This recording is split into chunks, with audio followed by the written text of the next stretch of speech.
Praja Shanti party ఎన్నికల గుర్తుగా హెలికాప్టర్ని కేంద్ర ఎన్నికల సంఘం మరోమారు నిర్ధారించింది. ఫ్యాన్ గుర్తును పోలి ఉన్న హెలికాప్టర్ గుర్తును రద్దు చేయాలని గతంలో ఈసీని వైకాపా కోరింది.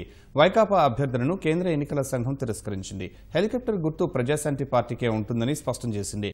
హెలికాప్టర్ గుర్తును రద్దు చేయనందుకు ఈసీని కలిసి ప్రజాశాంతి పార్టీ అధ్యక్షుడు కేఏ పాల్ కృతజ్ఞతలు తెలిపారు.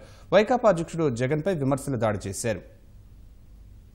శుభవార్త ప్రజాశాంతి పార్టీ కార్యకర్తలకు, తెలుగు ప్రజలకు, ముఖ్యంగా మన దేశ డెమోక్రసీకి మంచి న్యూస్, గుడ్ న్యూస్.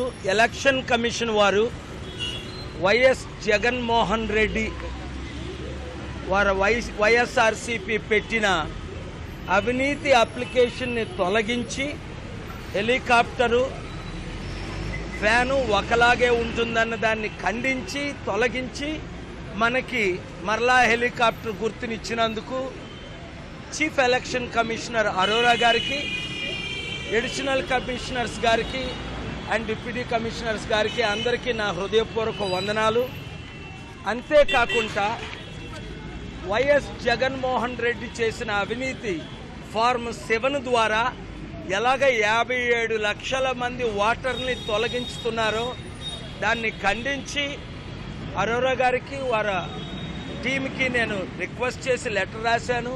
నేను మీతో చెప్పాను, జగన్ 100 కోట్లు కాదు 3 లక్షల కోట్లు దోచుకున్న డబ్బు ఖర్చు పెట్టినా ఆయన ముఖ్యమంత్రి అవడు. ఆయన ముఖ్యమంత్రి అవడని తెలుసుకొని ఆల్రెడీ ఆయన ఓటమికి గురవుతున్నారని ఇదే రుజువు. ఆయన ఓడిపోయారు.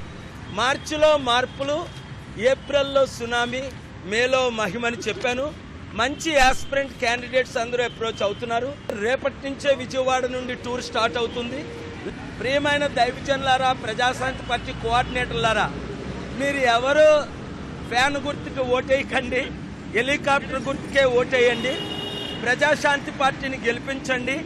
ఆంధ్రాని ఒక అమెరికా చేయడానికి నాకు అవకాశం ఇవ్వండి. Thank you very much.